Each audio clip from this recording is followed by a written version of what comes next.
From Asia's largest news headquarters, setting the agenda for Bharat.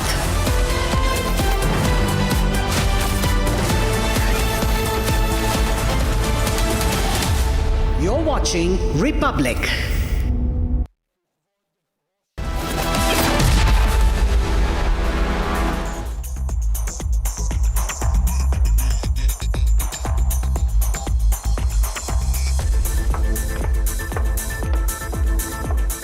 Hello and welcome. You're watching 6 Stories at 6 on Republic. I'm Ishta Mitra and we've got all the top stories of the day lined up for you ahead in this show.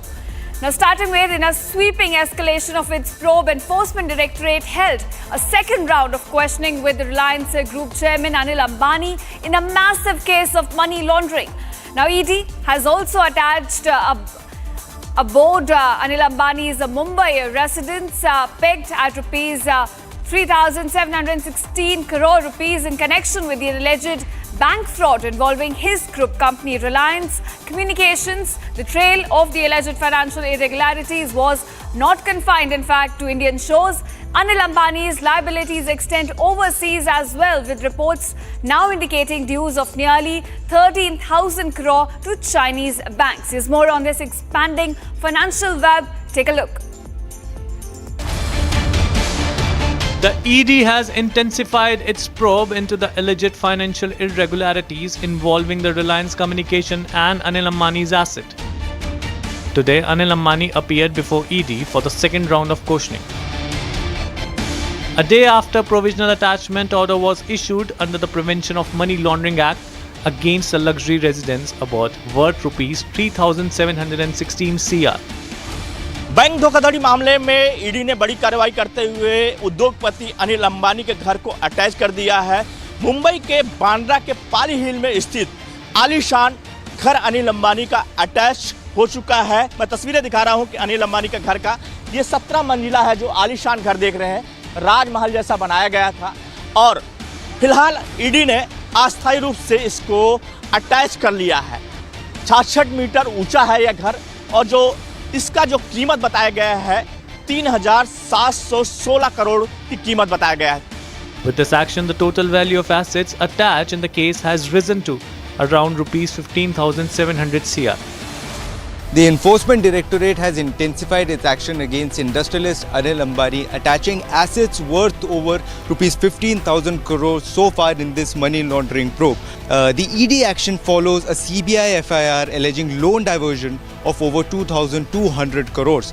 With these attachments under the PMLA, the assets can neither be sold nor be transferred pending adjudication. Shockingly, the case spreads beyond the geographical confinement. Anil Ambani linked companies receive funds from the Chinese banks as well. Anil Ambani owes rupees 13,558 crore to Chinese lenders. They have sought loan from a consortium of banks. Once this loan was actually received by these companies, they were basically diverted to third-party companies and eventually it was siphoned off. Effectively, those loans became NPA. Now, it turns out that these companies, despite weak financials, they were essentially given money loan from the banks purely because of certain guarantees that were given. All this while, Anil Ambani has essentially maintained that these were decisions that were taken by the board, and the very fact that the board wasn't being dictated by Anil Ambani himself. Documents accessed by Republic shows lendings from the China Development Bank, Export-Import Bank and Industrial and Commercial Bank of China. With the attachment of a board and now Chinese banks entering the frame, the probe into one of the India's most high-profile corporate investigations has placed Anil Ambani under the intense scrutiny. And now, viewers, the Supreme Court has come down heavily on the NCERT over a controversial Class 8 social science textbook that referred to corruption in the judiciary. In fact, Prime Minister Modi has also expressed displeasure for the inclusion of the corruption part in the textbook. Now, in a strongly worded hearing, the top court imposed a blanket ban on the book's production and distribution, ordered seizure of all the physical and digital copies, while also issuing a show cause notices to senior officials. Here's a detailed report. Take a look. In a strong response, the Supreme Court cracked down on the controversial NCERT textbook. Chief Justice of India Surya Kant said that the issue cannot be taken lightly, calling the chapter a calculated move that could influence young minds. The court ordered immediate removal of all physical and digital copies and imposed a blanket ban on further distribution. In the latest update of the NCERT row, Prime Minister Modi expressed displeasure over the inclusion of the respective part in the textbook. NCERT has been directed to file a compliance report within 2 weeks, with the director held accountable for enforcement. The court also signalled possible contempt action in the matter. The Chief Justice said that if the chapter is found to be deliberate, it could amount to criminal contempt.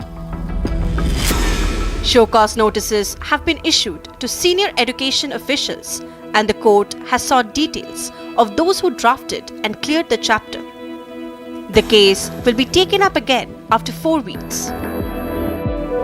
This came after a media report flagged a Class 8 textbook section titled Corruption in the Judiciary. Senior advocates raised the issue before the Chief Justice, after which the court took suo motu cognizance. The bench said that the chapter highlighted allegations against the judiciary but failed to reflect its constitutional role, calling the narrative one-sided and potentially damaging. After the court's remarks, NCERT responded. It called the chapter an error of judgment, halted distribution, and said that the content would be withdrawn and revised. An apology was also tendered in court. However, the bench questioned whether the apology was genuine or a response to mounting pressure. And now, viewers, the Prime Minister Narendra Modi was not only welcomed in Israel but celebrated as he delivered his historic speech at the Israeli Parliament. Now, on the second day of his visit to Israel after 9 years, Prime Minister Narendra Modi met Israeli President Isaac Herzog. The two leaders discussed several ways to further improve cooperation in sectors such as education, startups, innovation, tech and connectivity. And as the details of the bilateral meeting are still awaited, defense and tech cooperation is there on the cards for India. Defense being a prime target, India looks forward to Israel's best-known missile shield Iron Dome. The bilateral political ties are also warm and forward-looking between India and Israel. Here's more for you. Take a look. India and Israel exchanged key memorandums of understanding following the delegation-level talks between PM Modi and Israel's PM. Israeli Minister Gira Gamliel emphasized that several agreements will be signed to boost cooperation in agriculture, AI, cybersecurity, defense and other key sectors. Defense partnership and counter-terror cooperation took center stage. Talks focused on strengthening India's multi-layered air and missile defense architecture, including the collaboration on ballistic missile defense. Discussions also explored on joint development of mid-air refueling aircraft to replace aging IL-78 tankers and enhance the Indian Air Force's strategic reach. India is already procuring systems like Barak 8, Spider, Heron UAVs from Israel with a joint production under Make in India. Israeli President Isaac Herzog encouraged young Indian students to come to study in Israel. He emphasized the connectivity between Israel and India can change the entire geostrategic situation towards the advantage of the global south. Israeli President and PM Modi also planted a sapling in Yad Vashem together. With India and Israel on their way to rewrite the old ties, the strategic collaboration between the two countries strengthened.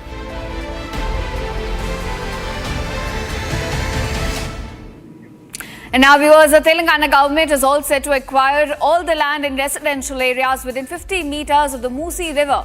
This is for the implementation of the ambitious Musi Riverfront development project. Officials have now issued evacuation notifications for the land acquisition. However, residents are protesting this move, saying it will render them homeless. Here's the full report. Take a look. The Telangana Congress government has issued a notification to evacuate apartments near the Musi River to construct the tallest Mahatma Gandhi statue. The project, worth Rs 5,000 crores, is the ambitious Musi Riverfront development project in Hyderabad.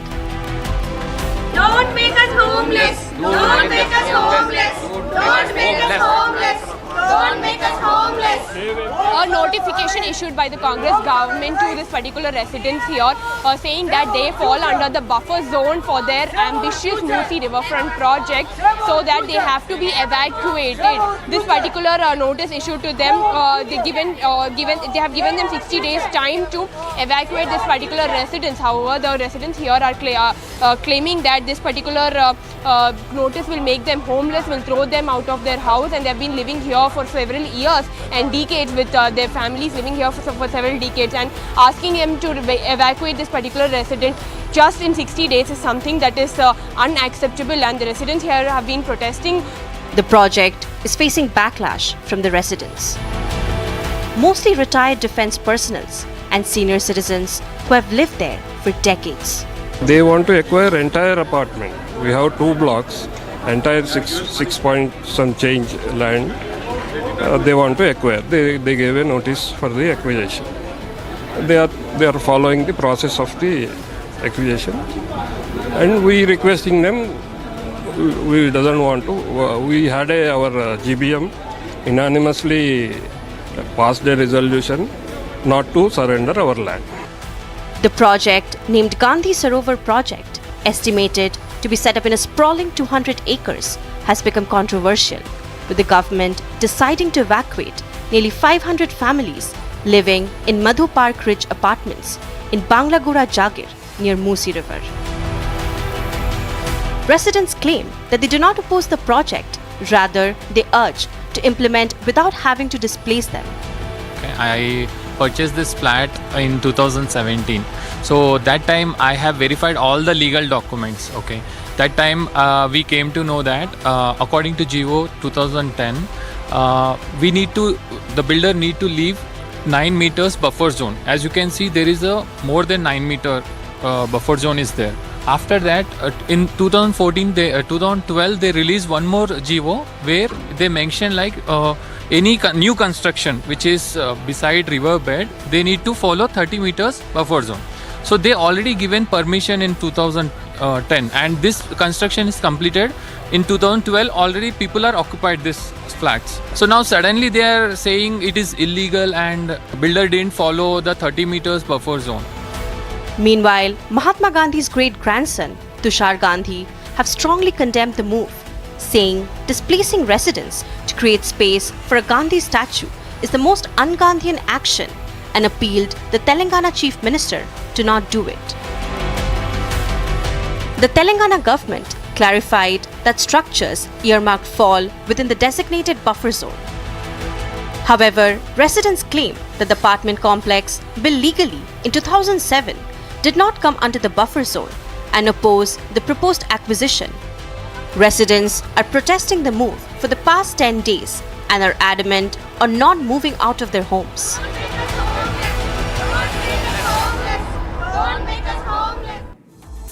And now viewers, in a big setback to Kerala's story too, Kerala High Court has officially stayed the release of the film, which was in fact originally scheduled to hit the theatres tomorrow, that's February 27. Here's a breakdown of what exactly unfolded with the movie and what is the court saying now. Take a look. Justice Bechu Kurian Thomas issued an interim stay on the film for 15 days. The court observed that the Central Board of Film Certification seemingly failed to apply its mind properly when granting the film a UA certificate. The court also noted that the content of the film, particularly in the teaser, had prima facie potential to distort the public perception and disturb communal harmony. The judge also noted that since the film claims to be based on true events, the concerns raised by the petitioners about the misrepresentation and causing social discord seems valid. Meanwhile, the Central Board of Film Certification has been directed to re-examine the film and the petitioners' concern within the next 2 weeks.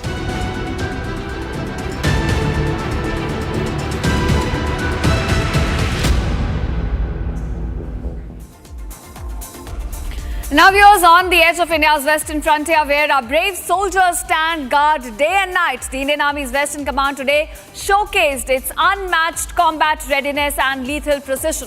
Meanwhile, in a strong address, the Western Army commander highlighted the significance of last year's operations, saying that the army gave Pakistan a befitting reply during Operation Sindoor. He warned that if Pakistan attempts any conflict again, India will ensure that they are taught a hard lesson. Take a look at this report.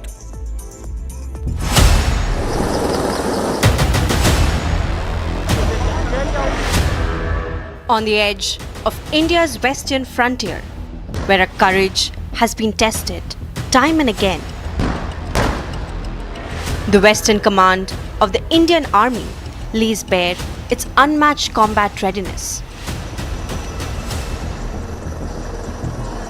From Dhyan Chand Stadium in Pathankot, a demonstration of power and precision unfolds.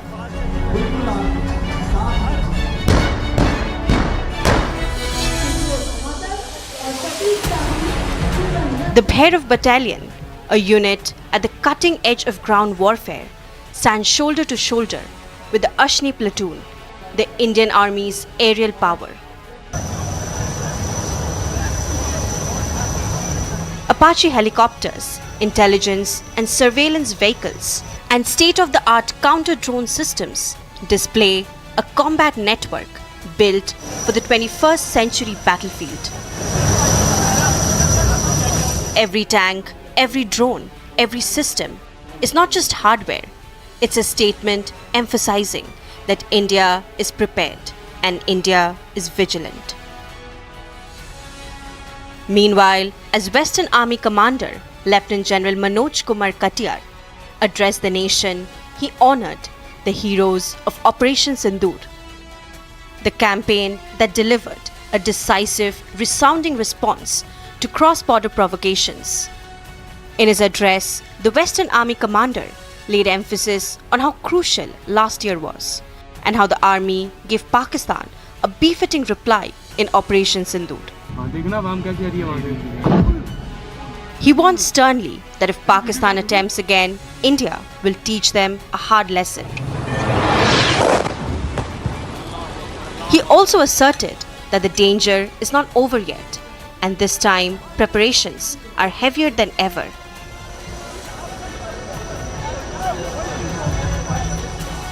सिंदूर में जैसा आपने देखा कि हमने 7 तारीख को उनके सभी टेररिस्ट बेसिस पर हमला किया था, उसके बाद उन्होंने कुछ जवाबी कार्रवाई की और उसके जवाब में जो हमने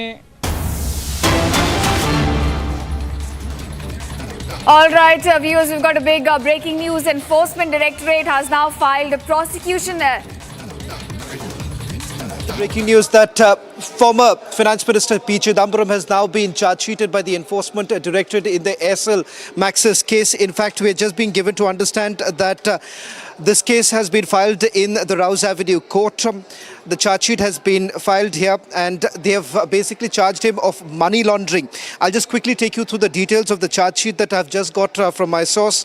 In fact, this is what they have mentioned in the charge sheet that they have filed, that the investigation has revealed that the then Finance Minister P. Chidambaram had basically granted approvals to Aircel Maxis in lieu of quid pro quo. So you have the former Finance Minister, the UPA government, being charged for quid pro quo. There is a corruption case in which Now P. Chidambaram has been named, and further details emerging from the investigation, the charge sheet that has been filed.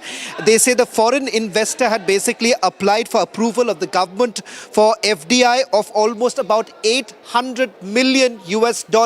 Now that's the number that has been put out by the Enforcement Directorate in the charge sheet, where they're saying USD about 3,569 crore rupees. That's the charge that they've leveled.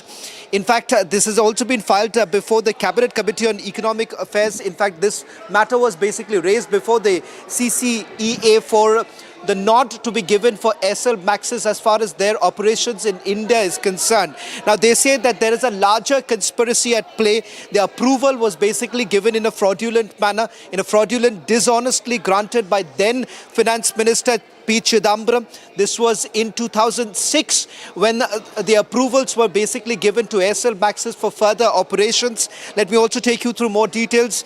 They're saying that they're competent to consider and approve the FDI proposals involving total investment, a total investment of about 600 crore rupees, and investigation so far has revealed that illegal gratification of about 1 crore rupees was actually received by Karti Chidambaram. I'm just waiting for a confirmation from my source whether at all Karti Chidambaram has also been charge sheeted, but I can make a mention of the fact that as far as Karti Chidambaram is concerned, they do make a mention of the fact that illegal gratification was allegedly received by Karti Chidambaram, and that was about 1 crore rupees.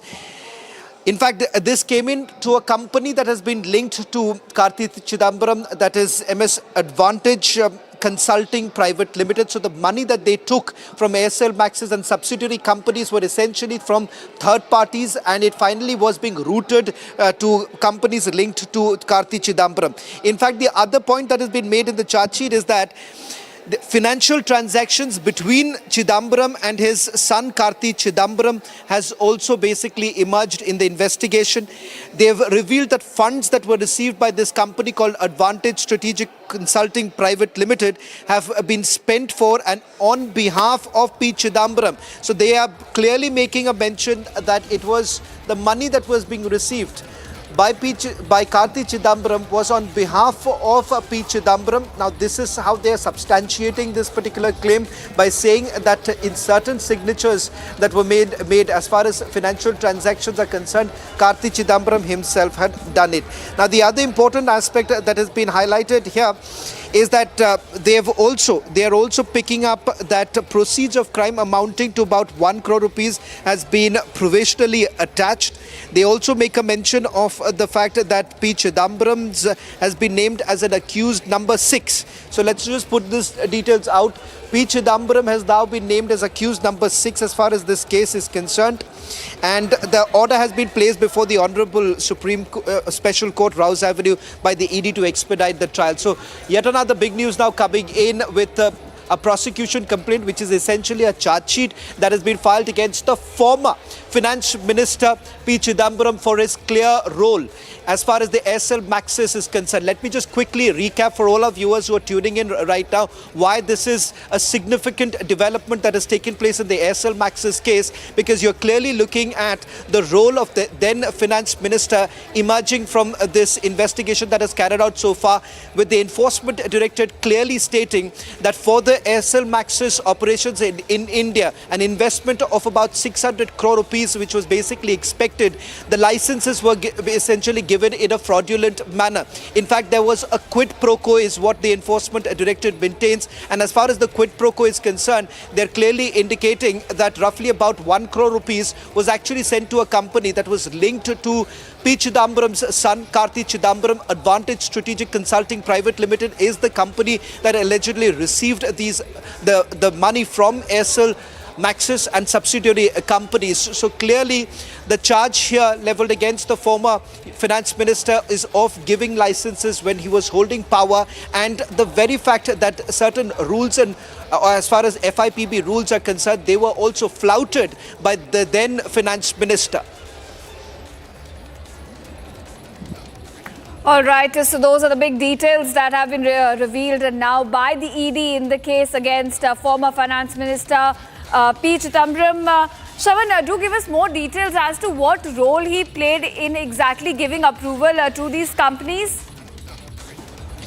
Well, in fact, I'll just take you through some more details I've just received from a source of mine in the Enforcement Directorate with regards to the developments that have actually taken place.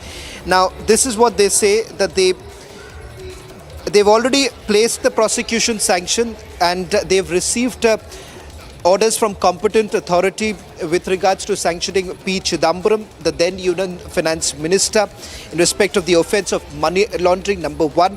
Number two, they're making a mention of the fact that investigation has revealed that the Foreign Investment Promotion Board approval was basically granted by INX Media to INX Media Private Limited during the tenure of P. Chidambaram as the Union Finance Minister.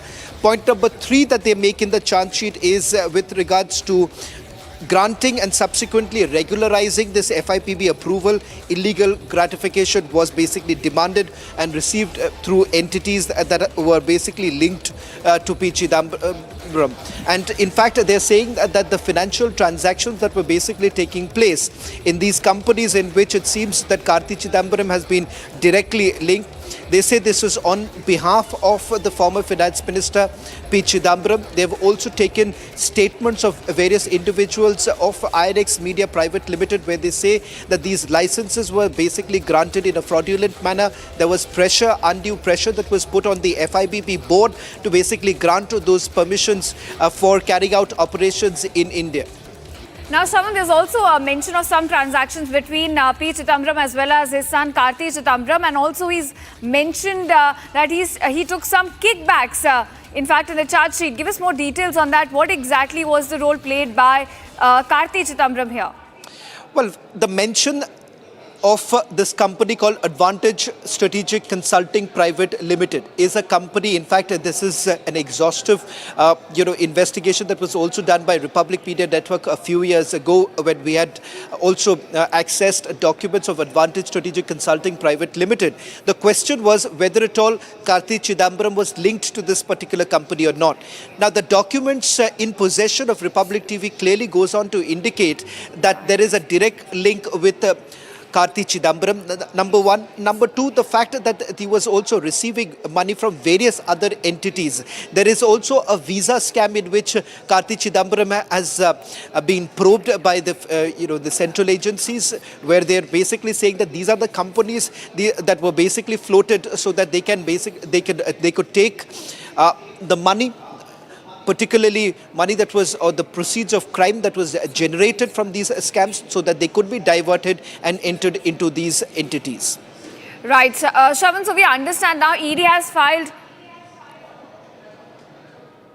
Well, in fact, Senior Advocate M.R. Venkatesh is joining us on this broadcast. M.R., we have just got information from our sources within the Enforcement Directorate, and in fact I have also got details of the charge sheet that has been filed against P. Chidambaram. They're making a clear mention of the fact that the FIPB approvals that were given to INX Media was done in a fraudulent manner. They're also putting out financial transactions that had taken place between Karti Chidambaram and various other entities. There is a clear case of quid pro quo. Well, I'm very glad that the ED has finally blown open what we in Tamil Nadu used to call as a Chidambara Rahasyam, punning on the Lord Chidambaram at the Chidambaram temple. Because it was as if the political class will never touch Mr. Chidambaram and he will never be prosecuted. It is a red letter day. And if he is prosecuted and the prosecution is taken to a logical conclusion, probably several people within the legal fraternity within Tamil Nadu will be the happiest. I can assure you that. And this has not come a day too soon. And this was an open and shut case. The FIPB approvals to INX Media was all bunkum, hogwash. This had to be done. And this has taken so long is only perplexing to me. This was an open and shut case. I was completely on top of these matters several years ago, as you will be aware. But I don't know why ED took such a long time to come and finish this investigation. Amar, just with this development taking place where the sanction has basically been granted effectively, meaning that he would be charge-sheeted here. They've already placed it before the Rouse Avenue court. The court has basically given them the permission. In terms of options available for P. Chidambaram here, because all this while, P. Chidambaram maintains that there is no direct evidence that any pressure was actually put on the FIPB board, and this was not an individual decision, but rather a decision that was taken by the FIPB. Now, well, let us not go too much into the merits, but the fact of the matter is, ED has consistently maintained and not denied by the Chidambaram that the money had actually flown into Kartik Chidambaram's account from various places. Now, the father was in charge of FIPB and the son was allegedly getting all the payments. Now, you don't have to be a Sherlock Holmes to put two and two together.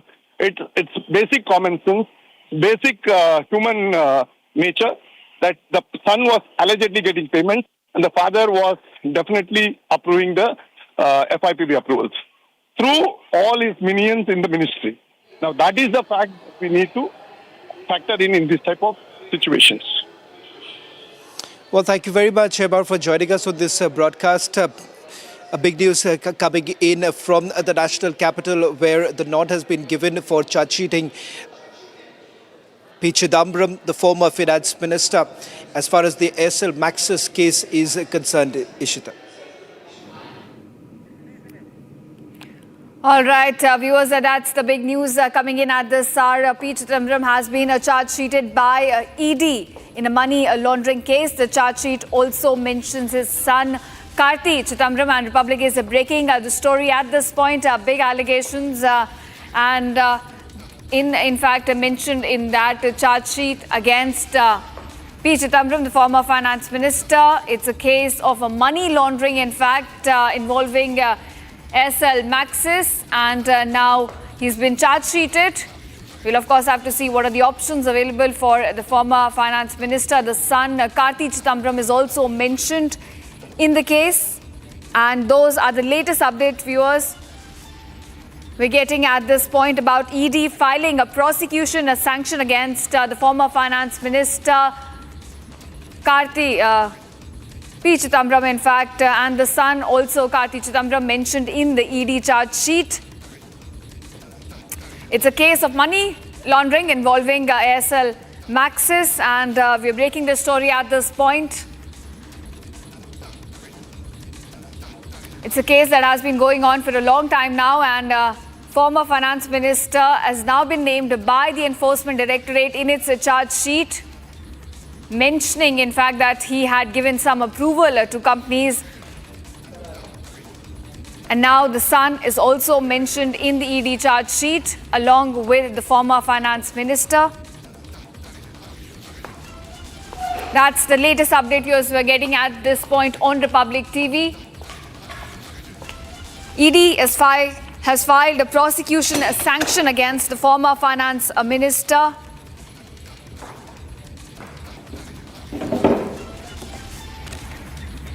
All right, those are the latest update, viewers, we're getting in this. ED has now filed a charge sheet against the former finance minister. The son, Kartik Chidambaram, is also mentioned in it. It is a case of money laundering, in fact, involving Aircel Maxis. And we're getting you all the breaking updates on this big story. We have been talking about this, continuous coverage on this. And now ED, in fact, it's a big development that has come in. ED filing a charge sheet which clearly mentions both the father and the son, the former finance minister, as well as the son, Kartik Chidambaram. In this case, it seems that trouble is now mounting for both.